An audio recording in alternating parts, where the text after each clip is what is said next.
La taqnatu min rahmatillah. Mos e humni shpresën nga mëshira e Allahut. Inna Allaha yaghfiru dhunuba jami'a.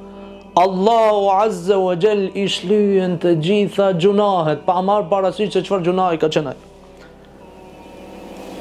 Vllai dashur musliman, motër muslimane, dije se Allahu Azza wa Jall e shlyen edhe shirkun përderisa je gjallë.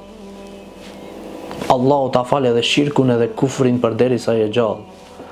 Përderisa i pendohesh Allahut dhe i kërkon falje dhe e vendos që kur mos kthehesh në atë gjuna, në atë shirk, në atë kufër, Allahu Azza wa Jall jo vetëm që e shlyen, po ta shndron edhe në vepër të mirë. Ta shndron në shpërblim. Për shkak se tha Allahu Azza wa Jall në Kur'an, çka tha? Illa man taba. Në surën Furqan. Illa man taba wa amana wa amila amalan salihan. Ata të cilët pasi përmendi Allahu gjunahet e mëdha. Tha ata të cilët pendohen sinqerisht, wa amana, dhe pastaj besojnë Allahut fort me besimin e duhur, wa amila amalan salihan, dhe bëjnë pastaj pas pendimit, besimit, bëjnë punë të mira.